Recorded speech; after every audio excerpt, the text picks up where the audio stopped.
뉴스는 전달로만 끝나지 않습니다. 뉴스를 본 시청자의 생각이 더해질 때 비로소 완성되는데요. YTN을 향한 시청자의 목소리를 듣고 YTN이 답하는 시청자 톡톡 Y 시간입니다. 자, 오늘은 어떤 의견이 들어왔을까요? 지금 바로 확인해 보시죠. 안녕하세요, 황지연입니다. 뉴스를 봐도 풀리지 않는 궁금증, 이 시간에 속 시원하게 풀어드리겠습니다. 그럼 시청자 톡톡 Y 첫 번째 보도부터 살펴볼까요? 80m 높이 거대한 철탑이 힘없이 꺾였습니다. 부러진 날개는 산산조각이 났고 터빈 등 발전 설비도 완전히 부서졌습니다. 영덕군은 낡은 발전기가 강풍에 파손된 것으로 추정하고 있습니다. 사고 발전기는 2005년부터 운영돼 설계 수명인 20년을 넘긴 노후 기종이었습니다. 설비를 최신형으로 바꾸는 사업을 계획 중이었지만 미뤄지는 사이 사고가 난 겁니다. 경북 영덕에서 80m 높이의 풍력 발전기가 도로 방향으로 붕괴하는 사고 소식을 전했는데요. 이번 사고가 안전 시스템 결함으로 인해 발생했다고 알렸는데 과거 비슷한 사고 사례가 있는지, 관련한 시설 점검은 어떻게 이뤄지고 있는지 함께 전했으면 좋겠다는 시청자 의견이 있었습니다. 그렇다면 비슷한 사고 사례와 함께 사고 이후 시설 점검은 어떻게 이뤄지고 있는지 살펴볼까요?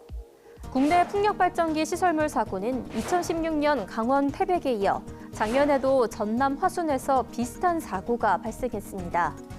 127m 높이의 풍력발전기가 알 수 없는 이유로 쓰러진 건데요. 넘어진 풍력발전기는 하단부로부터 약 30m 높이 지점이 빨대처럼 접혔다고 합니다. 다행히 인명피해는 없었고 발전기 접근을 막는 구조물 일부가 파손됐는데요.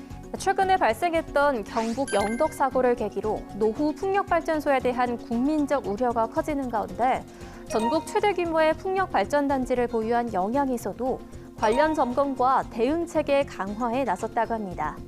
영양에서 가장 오래된 풍력발전기는 영양풍력발전공사가 운영하는 설비로 2009년에 준공돼 올해로 16년째 운영 중인데요. 내구 연한이 20년인 점을 고려하면 아직 사용 가능한 기간이 남아있지만 운영사는 선제적 안전 확보 차원에서 시스템 안정화를 준비하고 있습니다. 노후 기종은 2028년부터 계획에 따라 단계적으로 철거하고 대형 고효율 설비로 교체할 예정인데요. 기존 41기를 23기로 줄이는 대신 한 기당 용량을 키워 전체 발전 용량은 오히려 약 40메가와트 늘어날 거라고 합니다. 현장에서는 관계자들이 수시로 설비 상태를 점검하고 있는데요. 고배율 망원경과 드론을 활용해 날개 표면과 접합부를 살피고 이상 징후가 발견되면 즉각 추가 점검에 들어갑니다. 법정 정기 검사는 3년마다 받지만 이곳 시설은 매년 정밀 검사를 별도로 시행하고 상시 점검 중입니다. 영양군도 사고 대응을 위한 행정적 준비에 나섰는데요. 군은 사고 시 주민 보호와 정보 전달을 중심으로 대응 매뉴얼을 보완하고 있다고 합니다. 이렇게 철저한 사고 예방을 통해 풍력 발전기 사고가 더 이상은 일어나지 않도록 노력이 필요한 시점입니다. 다음으로 두 번째 시청자 궁금증은 무엇일지 보도 먼저 확인해 볼까요? 최근 인도 동부 서벵골주에서 발생한 니파 바이러스 확진자는 현재까지 최소 5명. 인도 당국은 200명 가까운 접촉자들을 긴급 격리하고 모니터링에 돌입했습니다. 수십억 명이 이동하는 중국의 서울 대이동, 순위인이 시작되면서 다른 나라로 유입될 우려가 커지고 있습니다. 태국과 인도네시아 등 주요 관광 국가들은 인도발 항공편 승객을 대상으로 1:1 체온 스캔을 실시하는 등 공항 검역을 최고 수준으로 강화했습니다. 니파 바이러스의 위험성을 알리며 전파력, 잠복기, 백신 부재 등 정보를 전했는데요. 국제적 확산 우려를 강조하기도 했는데 우리나라를 비롯한 해외 각국의 검역은 어떻게 이뤄지고 있는지 알렸다면 시청자의 불안을 줄이고 정보의 실효성을 높였겠다는 시청자 의견이 전해졌습니다. 작년 12월 인도에 니파 바이러스 확진자 2명이 발생했다는 소식이 들려왔습니다. 니파 바이러스는 과일박쥐나 돼지 등 동물에서 사람으로 전파되는 인수 공통 감염병인데요. 감염 시 발열과 뇌염을 유발하며 치사율이 최대 75%에 이른다고 합니다. 이로 인해 한국을 포함한 아시아 국가들이 공항 검역을 대폭 강화하고 나섰는데요. 그렇다면 니파 바이러스를 막기 위한 해외 각국의 검역 상황을 알아볼까요? 먼저 인도와 국경을 맞댄 네팔은 지난 1월 출구 경계 태세를 선포하고 트리부반 국제공항과 인도 국경 검문소 전체에서 검역을 강화했습니다. 태국 보건부는 지난 1월부터 수완나품, 돈무앙, 푸켓 국제공항에서 3단계 검역 시스템을 가동했다고 합니다. 열화상 카메라로 체온을 측정하고 서뱅 골주발 승객 전원에게 건강신고서 작성을 의무화했는데요. 싱가포르 전염병청도 지난 1월부터 창의공항에서 인도 감염 지역발 항공편 승객 전원을 대상으로 체온 검사를 실시한다고 밝혔습니다. 파키스탄도 엄격한 검역 조치를 내놨는데요. 파키스탄 국경보건서비스국은 지난 1월부터 공항, 항만, 육상 국경 등 모든 입국 지점에서 100% 검역을 시행한다고 밝혔습니다. 국경보건서비스국의 건강허가 없이는 입국이 불가능하다고 합니다. 우리나라는 다른 아시아 국가들보다 앞서 니파 바이러스 대응 체계를 구축해왔는데요. 질병관리청은 지난해 9월부터 인도와 방글라데시를 검역 관리 지역으로 지정해 운영하고 있습니다. 이에 따라 인도와 방글라데시에서 입국하는 유증상자는 의무적으로 신고를 해야 하며 이를 어길 시 과태료가 부과된다고 합니다. 또한 지난 1월부터 해당 국가로 출국하는 경우 감염병 예방정보 문자를 발송해 사전에 주의사항을 안내하고 있다고 합니다. 오늘 마지막 주제에 대한 시청자 의견 이어서 확인해 볼까요? 지난해 12월 미국 LA에 막 도착한 항공기에서 한 승객이 복도를 다급히 뛰어갑니다.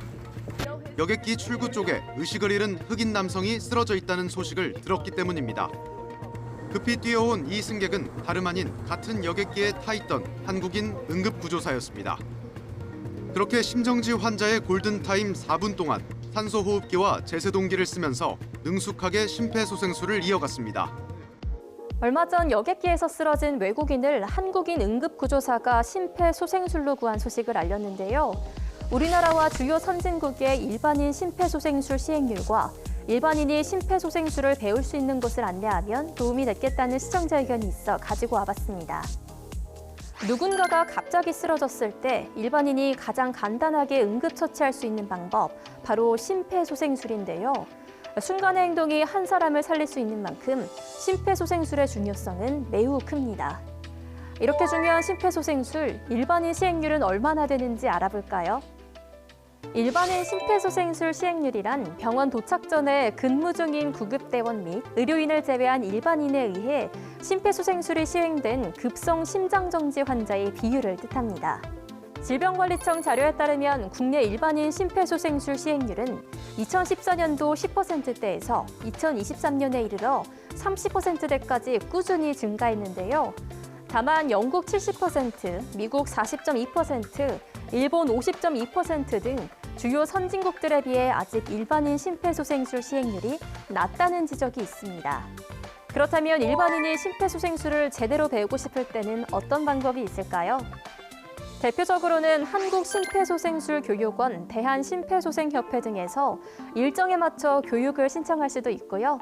구청이나 소방서, 지역안전체험관 등 가까운 곳에서도 교육을 진행하고 있어 일반인도 마음만 먹으면 손쉽게 제대로 된 심폐소생술을 배울 수 있다고 합니다. 그럼 전문 교육기관에서 실습하기 전 이 시간을 통해 심폐소생술을 어떻게 하는지 알아볼까요? 심정지 발생 후 4분이 지나면 뇌에 산소가 공급되지 않아 치사율이 높아집니다. 이때 꼭 필요한 심폐소생술, 어떻게 해야 할까요? 첫째, 환자의 의식과 호흡을 확인한 후 119에 신고합니다. 둘째, 분당 100에서 120회, 약 5cm 깊이로 가슴 압박을 실시합니다. 셋째, 팔꿈치를 굽히지 않고 수직을 유지한 채 119 구급대원이 올 때까지 반복합니다. 지난 1월에는 질병관리청과 대한심폐소생협회가 국내외 최신 연구 결과를 반영한 2025년 한국 심폐소생술 가이드라인을 발표했는데요. 홈페이지를 통해 구체적인 가이드라인을 확인해보는 것도 좋겠습니다. 여러분이 남겨주신 궁금증, 오늘도 속 시원히 풀리셨을까요? 다음 시간 알찬 내용으로 찾아오겠습니다. 그럼 다음 주에 만나요.